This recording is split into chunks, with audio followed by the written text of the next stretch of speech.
All right. Hello and welcome to another episode of the Let's Talk Fabulous show. My name is Kim O'Neill, and today we're talking about giving back. I'm so excited for today's conversation with today's panelists. You're going to hear so many inspiring stories, experiences, and hopefully tips and takeaways. And we're so glad to have you here with us. Let's talk.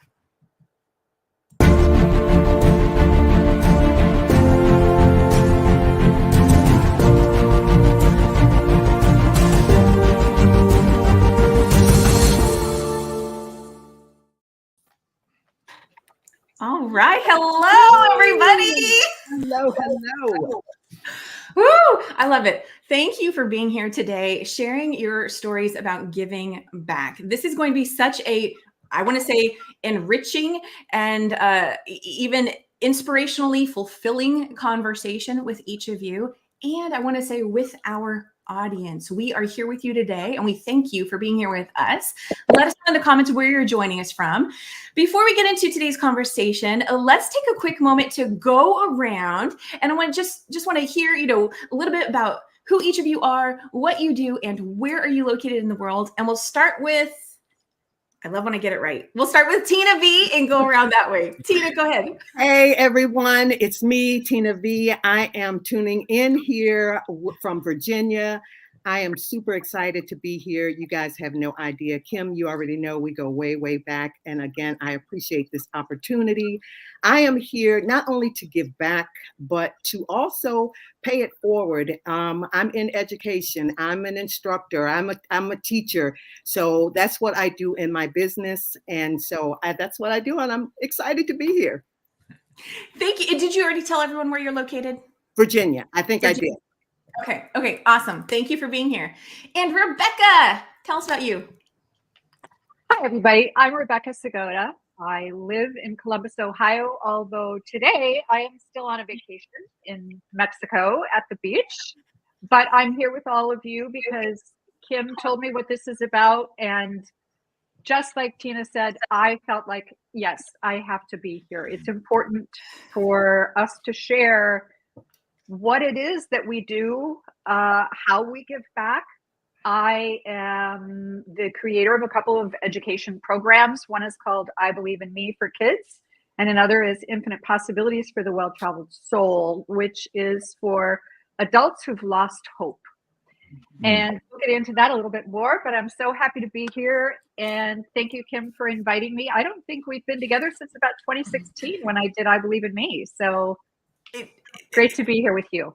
I'm glad to be here with you too. Thank you for joining us on your vacation. Really appreciate that. Right. And Barry, tell us about you. Well, I'm very shy. And I'm going to Liars Anonymous Club. So I'm from Toronto, Canada. So, automatically with the exchange rate, you got to discount everything I say 30%. So just don't do it. But I got a confession to make. When you called 2 weeks ago and said, Barry, we're going to talk about giving back, I felt so guilty because I borrowed your lawnmower 2 years ago and I haven't given it back yet. That's why I thought you were calling me. Oh, my God. So anyway, I had the honor of being the first Canadian to write one of the Chicken Soup of the Soul books 25 years ago. Wow. And I've gone on to help about 150 people get their books done. So that's where my field of favor is right now. So it's an honor to be here with this esteemed group of colleagues. This is amazing. Thank you. Absolutely. Thank you. And thank you for bringing the laughter. I wish we still had the laugh track. We did that on one show where we did a bunch of laugh track sounds. Thank you. And Daniel, I am so glad that you are here with us too. Tell everyone about who you are.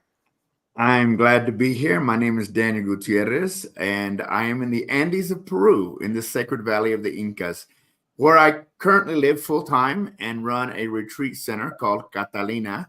And I'm having fun out here, and I'm so happy to be here because giving is part of our everyday plan. That's awesome. So grateful, truly, for all of you. So grateful. And last but so not least, Naomi. I'm actually going to preface really quick. Naomi is in the process of healing her voice. And so she will be speaking as little or as much as is comfortable for her. So I just wanted to preface with that. Naomi, tell everyone who you are and where you're located. Well, thank you, Kim. It's so great to see everyone from around the world. Yes. Well, actually, the Americas, right? So, my name is Naomi, and I am the Chief Generosity Officer for Mending Kids Forever. And as an adult congenital heart patient, I, at age 61, decided to start paying it forward. Mhm. So I'm an adventure mountain climber, and every 1,000 feet I climb, I'm able to save one child's life.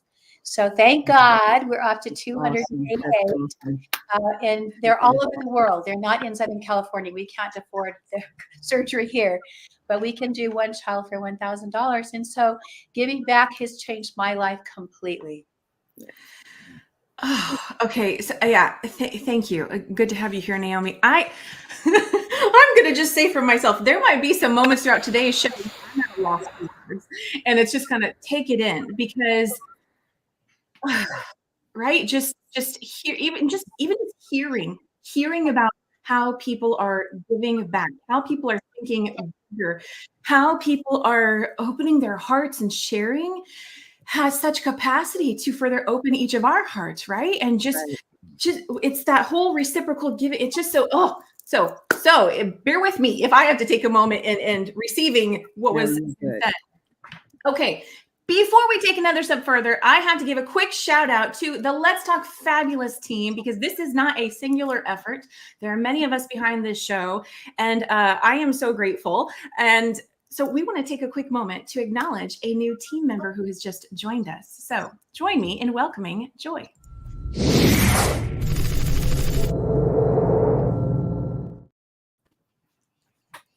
Joy is an earthly angel, just so you know that. Yes. And so thank you, Joy, who was with us today, behind the scenes, helping out. Absolutely appreciate everything you're doing. Okay, so let's get into talking about giving back. And each of you already started to share, how you've given back. I'm going to invite each of you to just, to maybe say a few more words about that, right? So people get a clearer picture of what it is that you do to give back. And I will ask, is there a volunteer? Is there someone that would like to go first? Okay, then I'm going to choose. Okay, Naomi, you want to go first? I'll go first. So there's a mother.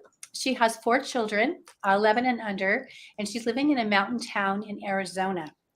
And the postman comes and she grabs the envelope, because who doesn't like to get mail? And the first envelope is a bill for $50,000. Now, her 10-year-old had just survived open heart surgery, and she was aghast. She didn't know what to do. But his business stepped up and paid that bill and saved that child's life. Now, today, that child is healthy and well, and that mother is my mother. So I have the desire, not only, I didn't have it until I was 58 years old, but I have the desire to find ways to support the financial needs of mothers and fathers who cannot save their own child's life without our help. Naomi, my goodness. Okay, so what happened after you decided I want to do this too? What was like the next thing? Was there any aspect of this that was like, oh my gosh, how do I do this? Well, I belong to a Seroptimist club. That's a women's club, about 103 years old. And they asked me to find a heart project because, I was a heart patient. But when that started and I met all those 13 children that needed heart surgery, I didn't want to do it. But a little girl walked in the door from Ecuador, and I felt a Z on her back, which is like scoliosis. And I go, oh, I can like this one. She's not a heart patient.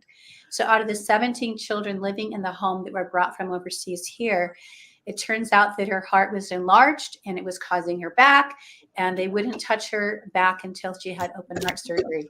And that's what changed me, walking into the room, seeing her, doing the déjà vu.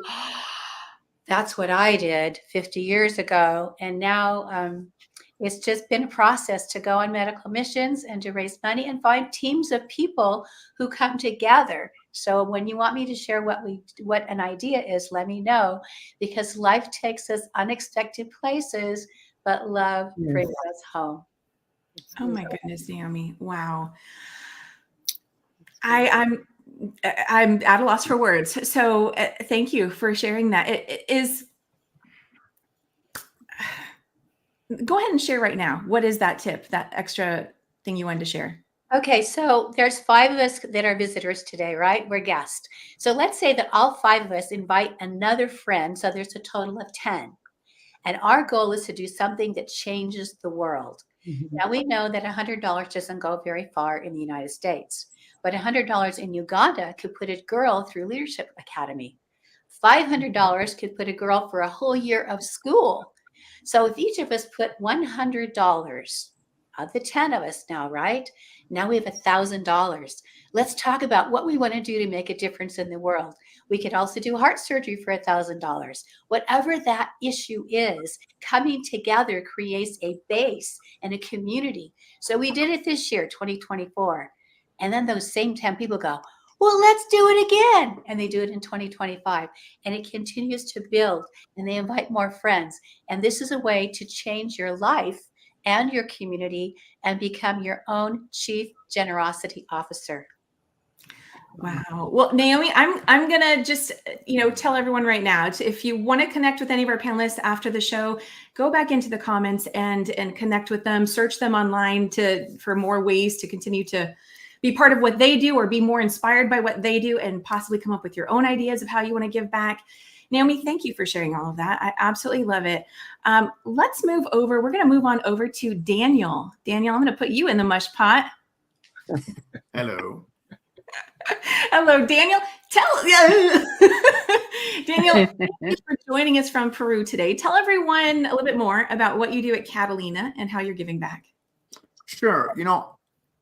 I guess since when I was a child, my mother raised 3 of us by herself and struggled. She worked in the field all day long, and then she worked all night after she put us to bed.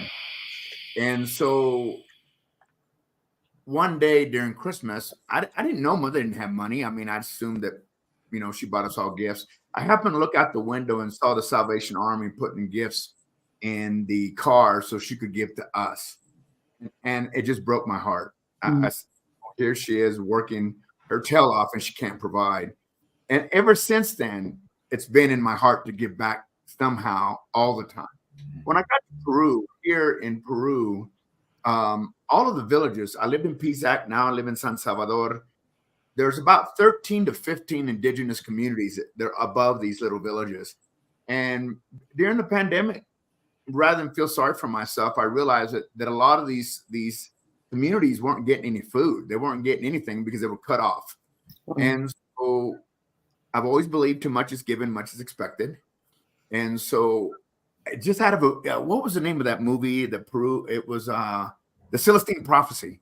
It felt like I was in that book, because I remember in order to do what I needed to do, I needed to find someone here to help me do it. So I finally got a former mayor of this one particular village. I said, let's see if we can provide some of these things for these people. But you're American and you really shouldn't be going up there. And I said, well, we're going to do it anyway. So I got the permissions, and we would leave at 4 o'clock in the morning to take them, stuff like cooking oil, matches, toothpaste, pasta, things that they can't grow because they can grow their own food. But there were a lot of things they needed. Every day I would get stopped by military machine guns, and they would ask me, where are you going? And I would show them my documents, and they would let me go through. It was an important time for me because it was a time, and people ask me later, why do you care? Why do you care?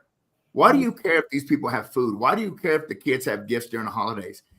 And I said, because it changes me. It changes me. And I do it because I want to.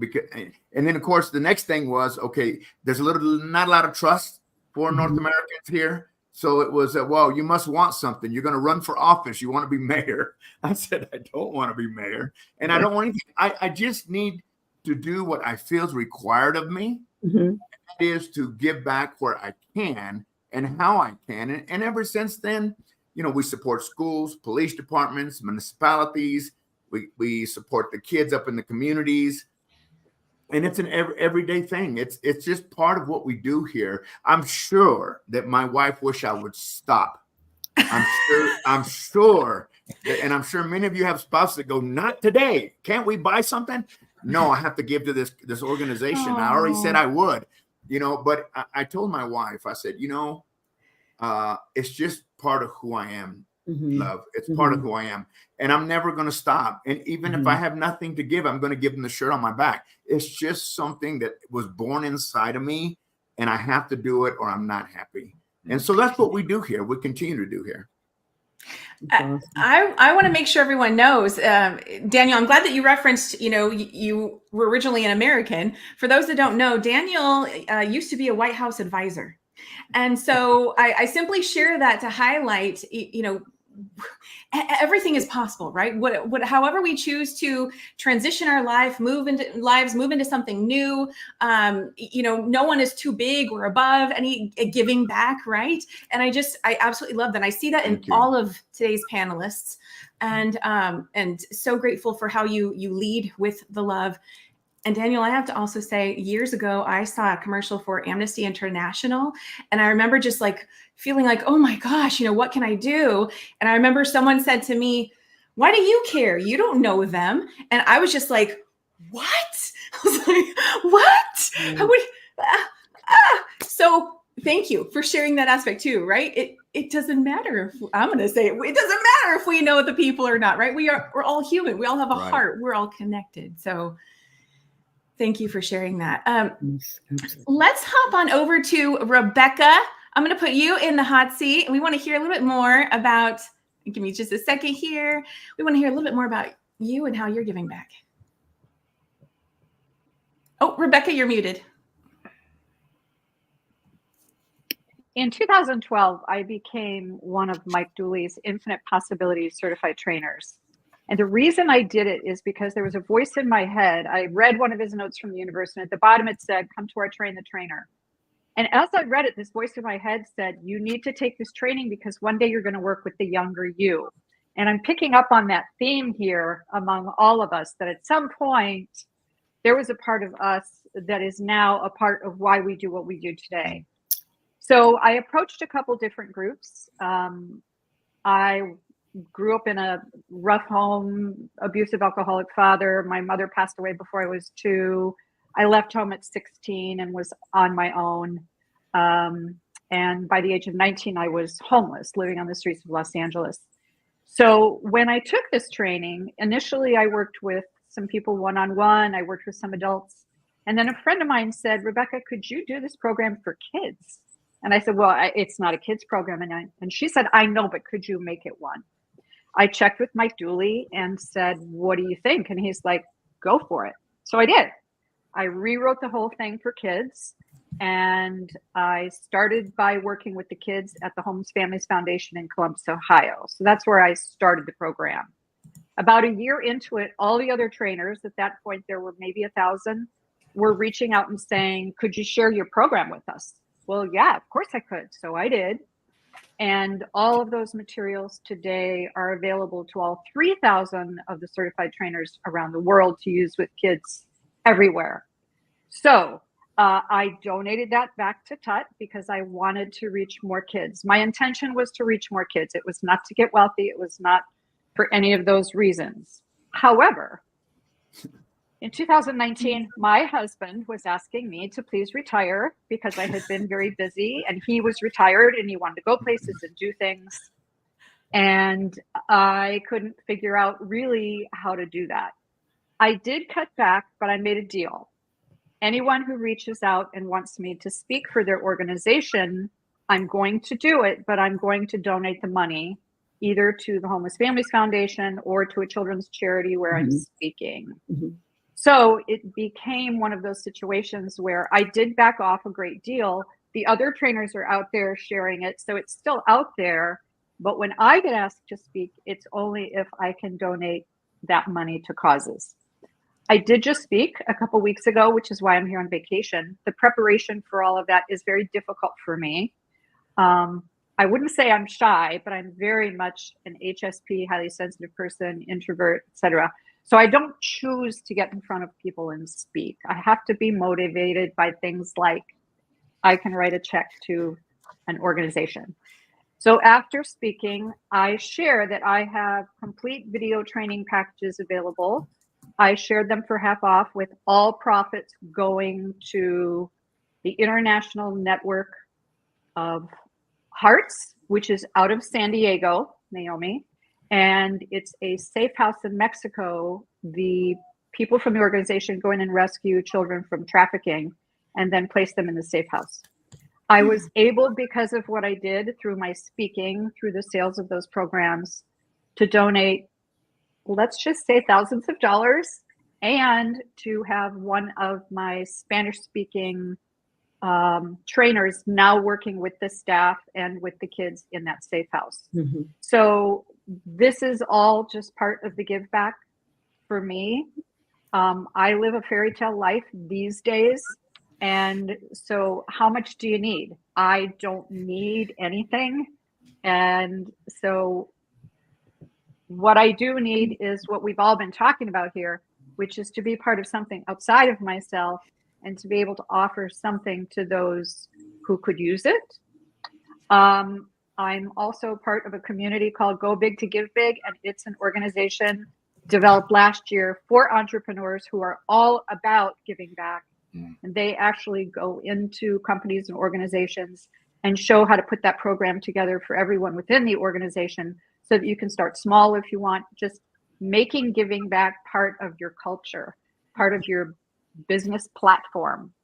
So, yep, that's me. And I still pinch myself because I don't really know how I got here, other than there was some divine intervention that gave me the little nudges and pushes along the way. And I'm grateful. I have an amazing life, and I think everybody is motivated in life to do the things they do because there's a feeling that they want.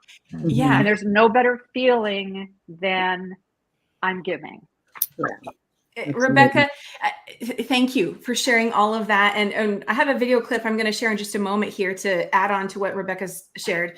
But I want to highlight, some of what I'm already hearing through today's panelists. And I would love our audience to, let us know how this is resonating for you. But what I'm hearing is you guys didn't start out in the space where you are today, right? You didn't start out being this person that's like, I have so much, I'm going to give it all away, right? No, because that could easily be the perception.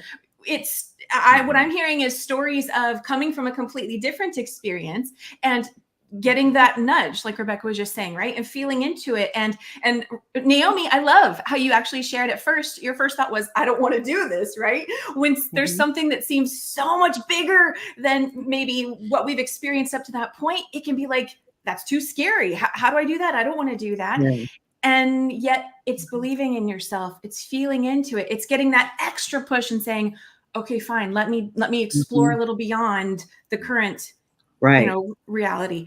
I absolutely love it. Okay. I want to add on to Rebecca's, what she was just saying before we get to another panelist with a little clip of, she talked about the I Believe in Me and this empowerment program for kids.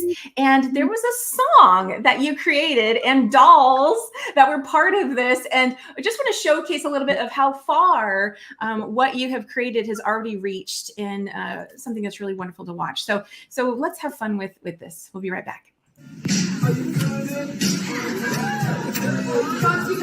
That's what they say. No matter who you are, each time and every day. So think about what you think about, what you think they say and do. Because thoughts become things from your mind into the world, and then they come back to you.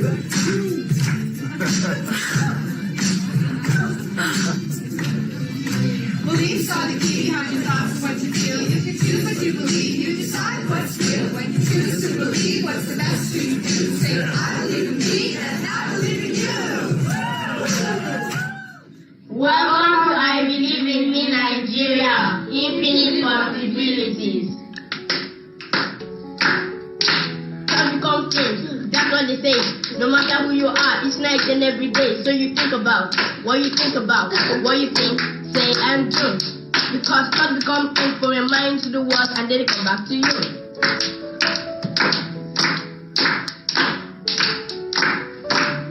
Beliefs are the keys behind your thoughts. And what you feel, you can't do what you believe. You decide what's true when you choose to believe. What's the best to do? Say I believe in me and I believe in you.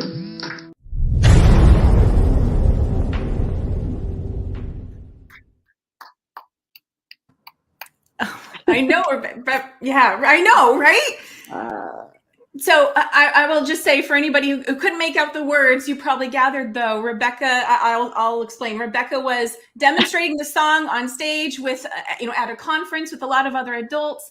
And then we were seeing how far that song reached to Nigeria, kids in Nigeria, and showcasing that wonderful song to give back to Rebecca. Rebecca, what are your thoughts? Well, so I'm still trying to swallow. I woke up one morning and when I turned 60, I donated the program to any organization worldwide, any nonprofit working with at-risk youth worldwide. So that was one of the organizations. It's called Carefront Nigeria. And so I donated it to them along with all the training. And then one morning I woke up and that video was sent to me. And I just dropped to the floor and sobbed. I was so moved. When a rap song landed in my head with the instructions that this was something I was going to do, I argued and said, I am not doing this. I don't listen to rap. I don't like rap. I'm not rapping. And it said, no, you need to, because this is the part the kids are going to identify with. And each session is summarized in each verse. And so I started doing it and, sent videos to the kids. And the next thing you know, they were sending them to me. So, yeah, I don't know what to say about that. I do the rap song at the end of every speaking engagement that I do, and people laugh pretty hard when this 67-year-old woman puts on a leather jacket and starts, rapping. But if it reaches the kids and it helps them, I'll do it. It's a beautiful gift, Rebecca. Thank you for stretching yourself to do that. And I wanted to also showcase that, because that's how things can look, right? Or like we're just doing it for ourselves in front of other people. We do it because it's going to have this far-reaching effort. And you may not always know how far your giving reaches, but having trust and faith that it will, and just being on that journey, it certainly will. Yeah, thank you, Rebecca. Chokes me up every time. Oh my gosh. Okay, let's move on over to Barry. Barry, let's hear a little bit more about how you are giving back. I'd rather not. I'd rather talk about Rebecca.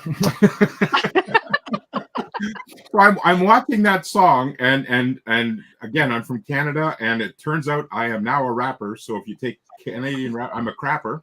So I'm watching that song, and these words just come flowing through me. Here we are talking about how to give. Why do we do it? It's the best way to live. So, okay. So that's all I got. I'm sorry. I'm a Ukrainian guy from Canada. Give me some.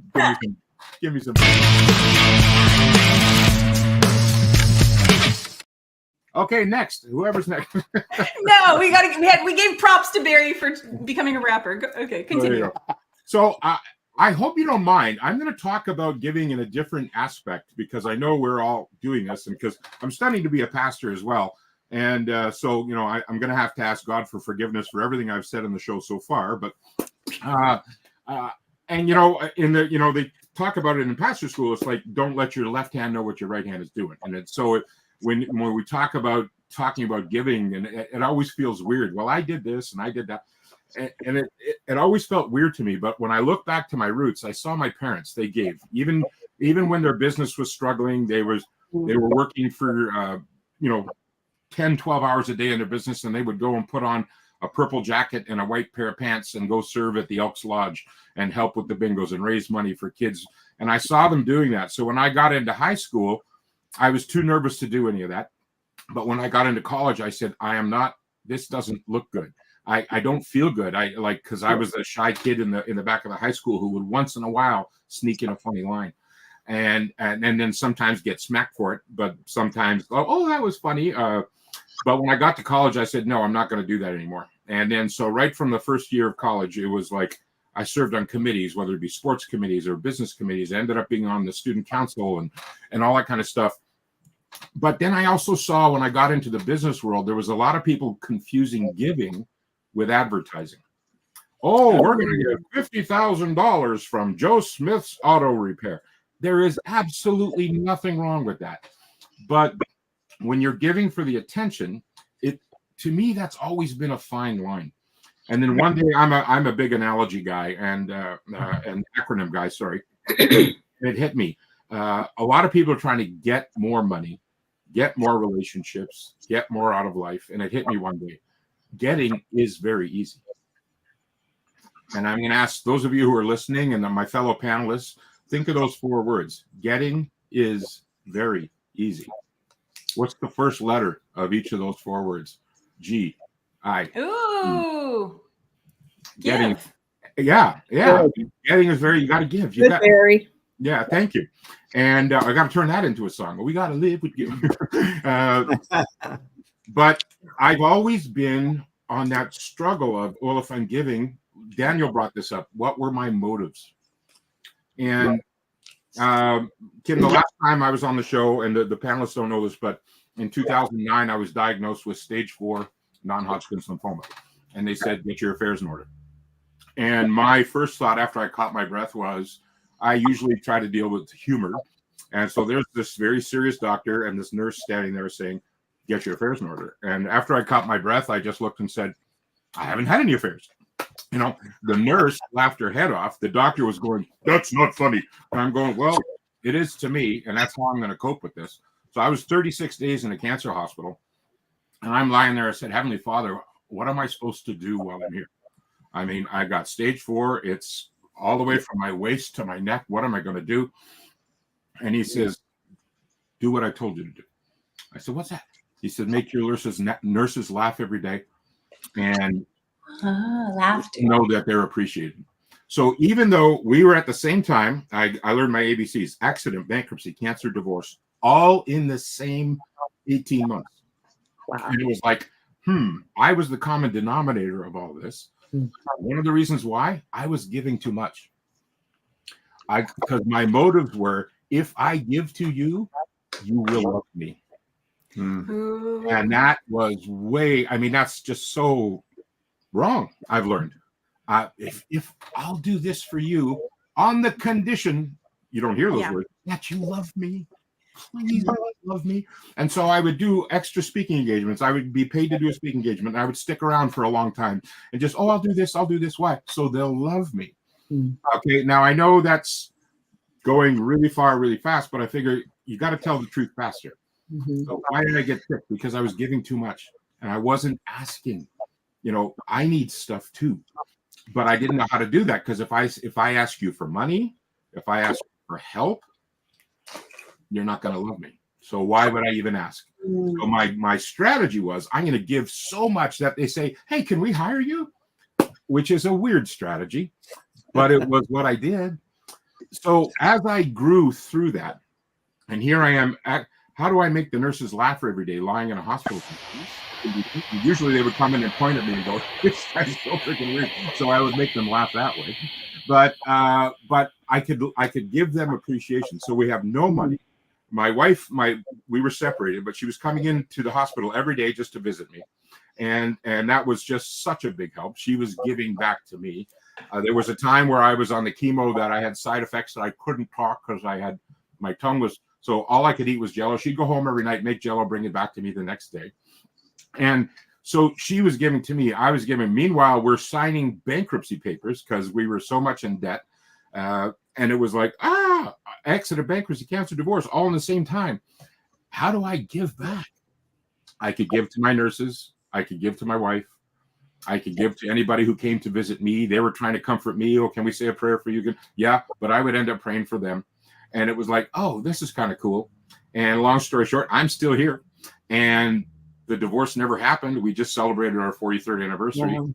The bankruptcy had to happen because we were $750,000 upside down. American Express called and said, please leave home without it. Do not do this. Don't ever use this card again. But about 6 years ago, American Express called and said, would you like your cardigan? Wow. And I went, cardigan? I already have a sweater. Why do I want a cardigan? And they said, no. He just keeps dropping them, folks. Would you like your cardigan? I went, they called me. And I'm sitting there thinking, whoa, this is amazing. So it does get turned around. But getting is very easy. We've got to give. But why? And just one last little thing is, how do we give? Yeah. And one of the things that came, and I said that in an answer to a prayer one day. I believe in God, as you've heard, and I think we all get Gmail. If you're a God person, that's God mail. If you're not a God person, that's gut mail. What's that intuition telling us, right? And I said a prayer one day, Heavenly Father, how do I decide what to give and how to give? And then I thought about the people who were receiving the gift of all of our generosity, and the words came to me: we have to give ears to their fears, so we can give a voice to their tears. If we give ears to their fears, we give a voice to their tears, and then we can do something about it. And then instead of me serving on 12 boards and commissions for free at the same time, which caused all the sickness, now I do it with a PB&J strategy. Everybody knows PB&J, peanut butter and jam. But I say, no. PB&J, do I have peace about what I'm about to do? Come on. Take a breath. And is this going to bring me joy? So there's that selfish part. Is this going to bring me joy by doing it? Because yes, we were supposed to help everybody and all that kind of stuff. But I've learned that you can't help everybody unless you do it one at a time, but you just can't. So PB&J means, do I have peace about this? Take a breath. And is this going to bring me joy? And is it going to bring joy to others as well? So I've got 50 other things to say, but I know we've got other panels. So thank you for allowing me to bring a different slant of overgiving and how not to do that. So I love you guys, and thank you for, maybe I'll come back. We'll see. Absolutely. Barry, thank you so much. I have many thoughts, but I'm gonna go over to Tina. Tina, I heard you like shouting out to what he was saying. What are your thoughts about what Barry was just saying? You already know, Kim, how I roll with Daddy God. And Barry, to you, thank you so much for your transparency and everything, because that was the avenue that I was coming as well, with giving back. And you give, as Kim, I'm not sure about the other panelists, but in the past, I had a nonprofit. It was for at-risk youth. Rebecca, I really, really, really am in tune and on the same page with you with growing up. It was rough. It was rough, enduring abuse, domestic violence, all of it. It was rough. But when I grew up, I literally, like Barry, I felt like I had to give back, because that was my heart. From day one, from the day God put me on this earth, I knew that I was here. That was my purpose. But like you said, Barry, we get in there, we get to going and going and going, and we don't stop. And I didn't stop until probably 2016. After, oh my God, 2010, my mom dying in my arms, going through a divorce. It was hard. And at the same time, I had my hands in literally what I thought was everything, from running a business to running a nonprofit to teaching business in high school to, a whole bunch of things. But even before Kim, you know me, I want to be able to give back. And one of the ways that I give back is, like they say, give Caesar what's due Caesar's. And I wouldn't be here if I didn't give credit to, and that's one way that I give back, is allowing myself to be able to share with others what others have done for me in that place of giving back. So firstly, I have to acknowledge Jesus Christ. He is my Lord and Savior. If it wasn't for him, that I would not be here. And then there's other people that he placed in my life for such a time as this. My children, especially one of my sons who became my assistant when everything was falling apart. He said, look, I will do it. And his name is B. James. You heard it here first. He's amazing, and he's going to do amazing things. And my significant other, my what I can call my best friend, Kim, I mean, just really sharing, very transparent, but not always sharing with me what I want to hear, but sharing with me what I needed to hear. I'm an educator, and giving back literally, like Barry said, almost took me out. So God began to deal with me, because growing up with nothing, I didn't know it, but I had a poverty mentality. It was there. I was taken care of. I was being provided for. But in here, something was not gelling with where God was having me to go in giving back. So I would just give and give and give until I didn't have anything to give. So in 2016, I was in a pretty bad car accident. Probably a year or so after that, thinking that all was good, I literally re-injured myself. And Kim, when I left you in California, God spoke to me in a major way. I sing, I do a lot of different things. I've been fortunate enough to travel around the world, share my story, and share my successes. It's just absolutely amazing. But then life hit, and it hit hard because I couldn't do anything. Like you said, Barry, I was down on my bed. I didn't know. I was like, okay, well, I guess this is it, Lord. I guess this is it. And looking back, it's not bad. I've done pretty good. I've raised 6 amazing children. I've got, my sisters, all of it. It's just absolutely amazing. But then, Barry, I literally was dying on the inside. So now, when I'm coming back, the business that the Lord put in my hand, my purpose, is paying it forward. Not giving back anymore. He said, I need you to shift, and I need you to pay some things forward. There are some things that I need you to do. And I said, okay. So when my health started to fail quickly. And I went to the doctors. I didn't know what was going on. I didn't even share with my family what all was going on. But Kim, I literally was dying from the inside from dehydration. I was dehydrating. I was drinking water. I was doing all of these things for my health. And I was dying because my cells were so small. Nothing was getting in. So my precious daughter went to school. She went to UTA in Texas, and she met an amazing, amazing young lady. And I'm just going to call her name. Her name is Monica. And I met Monica, I met Lauren, I met Chris. But I don't even want to get emotional, but this is what God will do for you. When you get in your lane and get in your purpose, you've given back. You've given, like Barry said, you've given everything that you have. You can't give any more. Then God begins to speak to you, and he starts to line things up. So when I came back from wherever it was, I like to say it was God had put me on the backside of the mountain. Barry, you can appreciate this, to teach me and to do some things and to show me some things, Kim. And when I came out, it was water. It was water. My life was lacking water. So my new business, I'm an educator. I'm teaching people about the water. Our water, help me, Father, y'all, please hear my heart. But our water systems throughout the world, but especially here, we need help. And so I said, this is where I can step up and what I can do. So the name of my new business is Water the New Wine. I am a water warrior, educating people. Yes, I see you, Daniel. Educating people all over the world about water. Awesome, Okay? Tina. And what we need. It's the living water. I mean, I stand on it. There is a scripture in the Bible that talks about how the water was moving, the angel would come down and touch the water, and you had to get up and get yourself to the water. You don't have to do that with this water.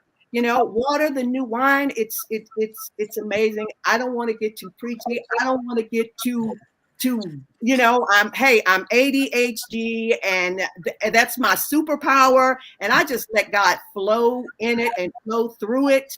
But like Kim said, in the comments, I'll be able to share a little bit more about it. But being able to tap into what God has put here and being who we are and lined up with what my purpose is. When I found out that I was literally dying and was doing the research, I have people, like I said, that's working alongside me, teaching me, Tina, this is what needs to happen, and this is what is going wrong, and this is how I can pay it forward. Thank you, Tina. It's amazing what God is doing with water.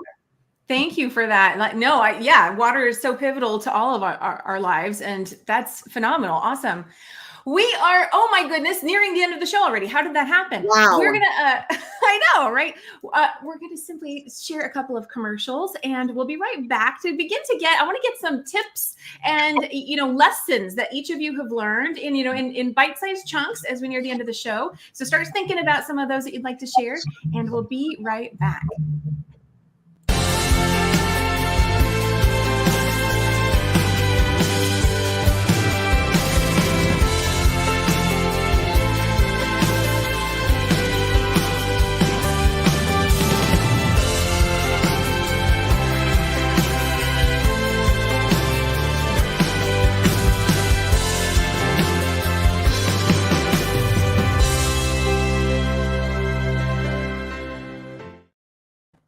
Se comió bacalao, se comió el bacalao y le gusta tostado.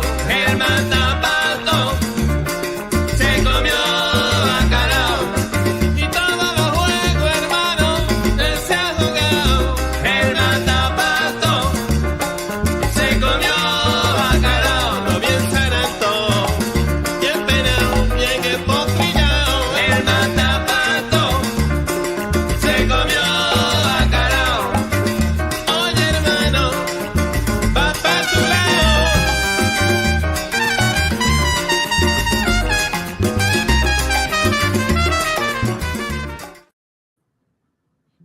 All right. Yes. So we are recording this today on Cinco de Mayo, May 5th. Yes.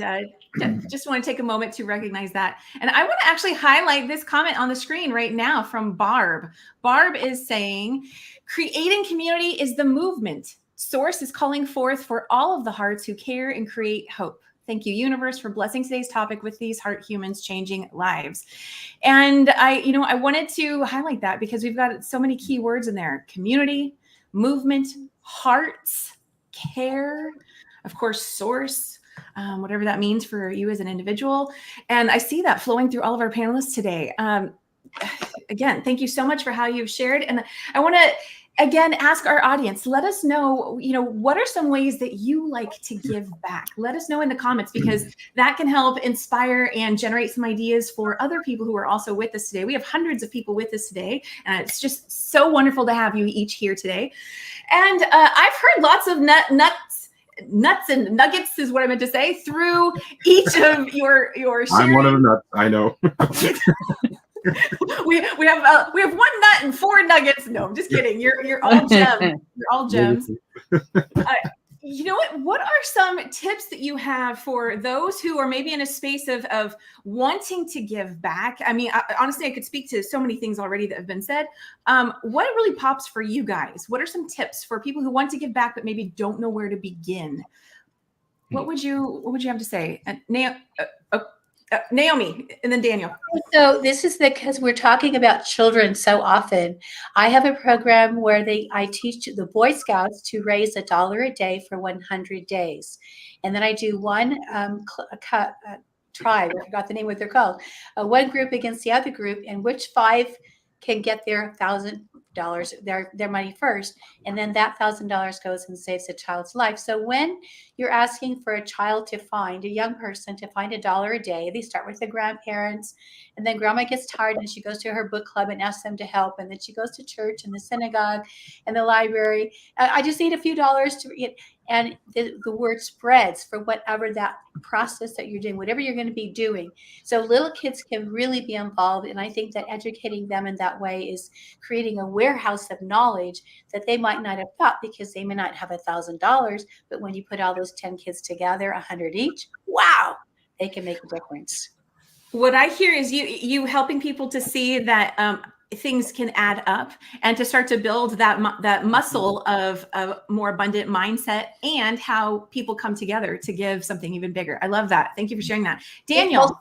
Right? Yeah, one of the things that I learned here during the times of the Incas, they didn't have a money system. So they relied on a word called Aini, A-Y-N-I, Aini. Aini means me today, you tomorrow. And so here in the Valley, when someone gets married, everybody goes to the wedding. When someone dies, everybody goes to the funeral. When the fields need to be harvested, we all go and we help. And I think it's really important. There was a time at my other center where it caught on fire, and I was devastated. It was during the pandemic. I thought we should never say what else could go wrong, but I did say that. What else can go wrong? And I didn't know what to do. The indigenous people came to my home, and they said, Mr. Gutierrez, you have given to us without asking for anything. We believe in INI.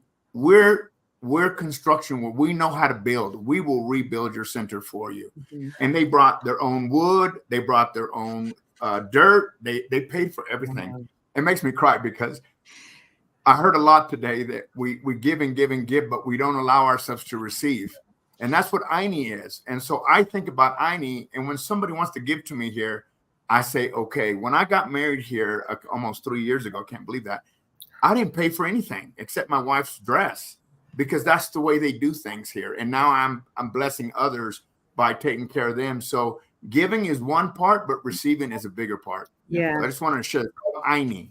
Yeah. Okay, cool. we have to give it this.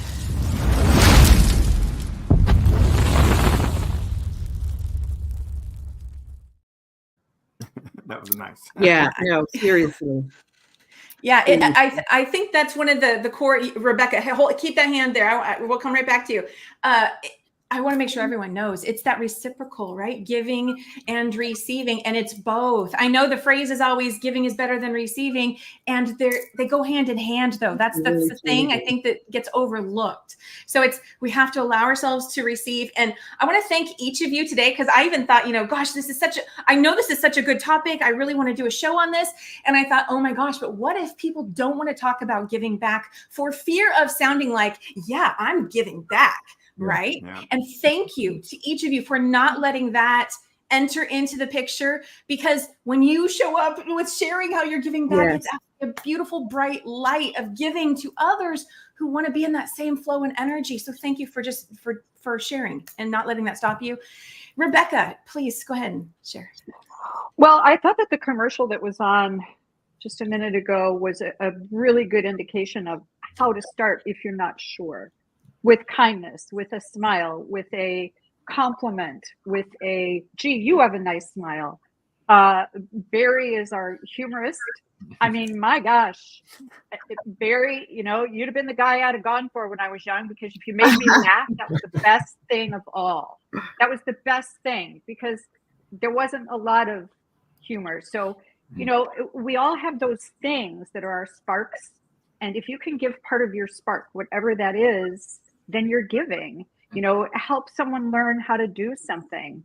Part of my, scenario is, if there's something you're really good at, create a video of that, and you can donate the funds that you can offer those videos and people can purchase them. And it's like, how to change the oil in your car. I don't care what it is. And you can share that with someone. And if you want, you can charge a minimal amount for it and donate that all to charity. If you've written a book, donate $1 from your book to a charity. So there's lots of ways to do it. It doesn't have to be writing a check.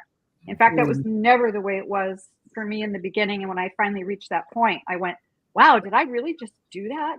So it didn't begin that way. It began small. Just when you get the feeling of what you get when you give, even if it's a compliment to the cashier at the grocery store, that turns into more, it snowballs, it gets bigger. So I would just say, start with where you're at, with what you have, and your goal.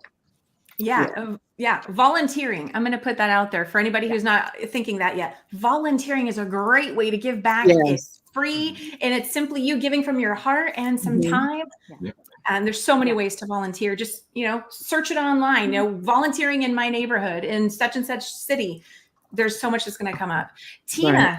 How about you? Really quick, I just wanted to piggyback off of what you were just saying about volunteering. One of the things that I've learned is to bloom where you're planted. A lot of times we just really want to get out there and do this, and this. But I found what worked for me wherever I was. If I was teaching in the school, that's where I was going to bloom. And that's where I was going to allow God to do whatever he said to do, and it just the churches, because sometimes we're in positions and places where we don't want to be. And we just have to make that decision that it doesn't have to be that way, but don't complain. Just put your hands to it wherever you are. And I guarantee you, I can almost promise you that whatever you put your hands to will prosper with you when you do it with the right attitude of heart. And giving, like you say, when you give, and give, leave room for you to receive, because we need you to give, but you can only do that if you're complete. Oh, I love that. Barry, yes, we only have a few seconds. Go ahead and share your final thoughts. Okay. I think everybody has mentioned the word hope today. We give them hope. And I was hired to do a seminar to honor some caregivers who were caring for seniors and disabled people. And right in the middle of it, I said, isn't it great to give them hope? And all of a sudden I got some Gmail. And the question came, how do we hope? And then as soon as I asked the question, the letters came. We honor our purpose every day. HOPE. Honor our purpose every day. So if our purpose is to make somebody laugh, fine. If it's to give somebody back, give somebody a compliment. And for those of us who, like when I was starting all over after the bankruptcy, what do we give? Well, I noticed how many people gave me a ride to my chemo treatments, and that was free. Or somebody who was a senior citizen and they're taking care of their parents, even though they're a senior, maybe ask to sit in for them and give them, So, and then every time we sell a book, like when we did You're My Hero, everybody, you bought one book, you got a free book. When I wrote the cancer book, you bought one book. Everybody knows somebody who's got cancer. We gave a free one to give to somebody else. And I gave 2 to all of my nurses. And one of the nurses wrote me back and said, Barry, I gave the other book to my mother. And it's the first time in 20 years that she honored the fact that I was an oncology nurse, because she was scared I was going to catch cancer. So thank you for giving me that book for my mom, because now she understands what I do. So if we can all do that, get people one step closer to their destiny, I think we get hope. Thank you for sharing that, Barry. Yes. And we are at the end of today's show. And I want to thank everyone for being here with us today. One of our audience members, Jenny, she said something about ripples of inspiration, I think, flowing throughout the world. And that is what I saw happening throughout today's conversation. So I thank each of you for being here and sharing with us. And thank you to everyone who is with us, just receiving the inspiration, the information coming through today's conversation. Even though the show's ending, don't hesitate to let us know what you are taking away from today, and what do you feel inspired to maybe do, something new, a new way of giving back for you, going out there in the world and giving of your heart. There's so much that you don't want to discredit, as all of our panelists said, through what you feel inspired to do, what you think, those nudges that you get. Don't discredit those. Those are valuable. So have an amazing day, everybody. We thank all of you for being here, and we'll see you all again very, very soon. I want to say thank you for joining us today and welcome you back next Sunday as we once again are joined by a panel of subject matter experts that will explore and focus in on our fabulous lives. Until next Sunday.